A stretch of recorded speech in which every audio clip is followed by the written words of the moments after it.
Ben Westmore joining us for more. He is a minerals and energy economist at National Australia Bank, and Ben has promised that he has had his morning coffee. Nice to see you, Ben. A good Thursday to you. Let's talk about commodities and, of course, bring in the X factor of China. We just got those GDP numbers earlier in the program. What do you think? How do you think this will impact the commodities market? And as a commodities economist, how does this factor into your view?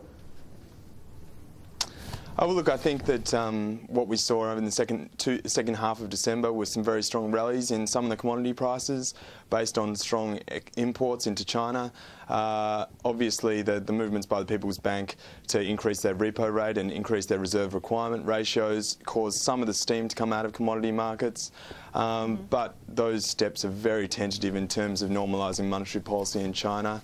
And, the indications today that we've got annual growth in China of 10.7%, which was above most market economists' expectations, is definitely supportive of commodity prices going forward. Yeah, so Ben, you expect that demand from China will hold up in 2010, unlike other commodity watchers out there who suspect that maybe tightening and a bubble burst could impede that? Yeah, look, I think that a lot of the stimulus that the government enacted last year, especially the fact that it was channeled directly to those industries that use commodities quite intensively, such as infrastructure, is obviously something that's been supportive of commodity prices so far this year.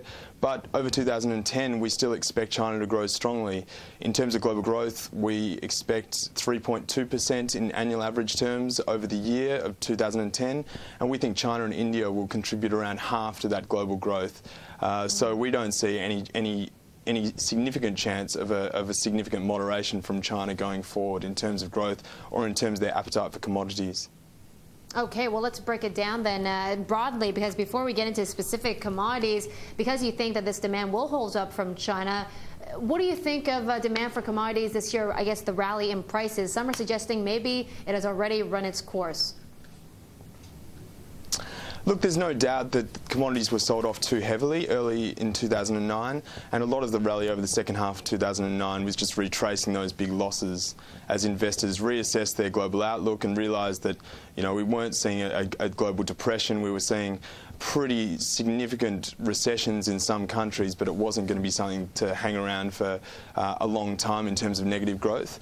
So we've had a retracement in commodity prices. I think now we're at a level where most of the commodities are fairly valued, and you're seeing production come back online in a lot of the specific commodity classes.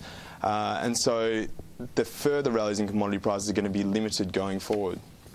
Yeah, okay, so if commodity prices are fairly valued, Ben, how do you find value these days? How do you choose which ones to put your money into? Well, I think, if you're looking at the base metals, the market are now starting to concentrate more on the fundamental conditions. So stocks of some of the base metals are incredibly high by historical standards, and I'm speaking most specifically about aluminium. And then for some of those commodities, and aluminium is also one of the ones that this is pertinent for, there has been an increase in production as prices have risen and high cost facilities are coming back online, and that's adding to stocks. So you really need to look at the demand-supply balances, and rather than only looking at the demand side, which seems to have been the pattern over the last 6 months, the supply side is going to become more important in the first and second quarter of 2010. Yeah, and Ben, it's surprising you picked aluminum. I thought you were going to say copper, which was the best performing commodity globally last year, doubling its price in 2009. What about this year? Can copper continue its pace of gains? Look, I think so. And on the demand side, you've got continued strong imports of copper into China, coupled with strong production in China, which really sort of highlights the significant apparent consumption of copper, and you couple that with the fact that in the US the housing market seems to be turning around, and copper is used intensively for uses such as copper wiring, and demand for copper still remains quite buoyant and something that's going to be pertinent going forward. On the supply side, in terms of long-term average levels, copper stocks are quite low, and there are some sort of structural elements around the copper market, such as labour disputes in mines, lower ore grades, and some projects being delayed that we think are going to constrain supply going forward and mean good things for copper prices if you're holding copper. Right, but it's not going to gain 132% in 2010, right, Ben?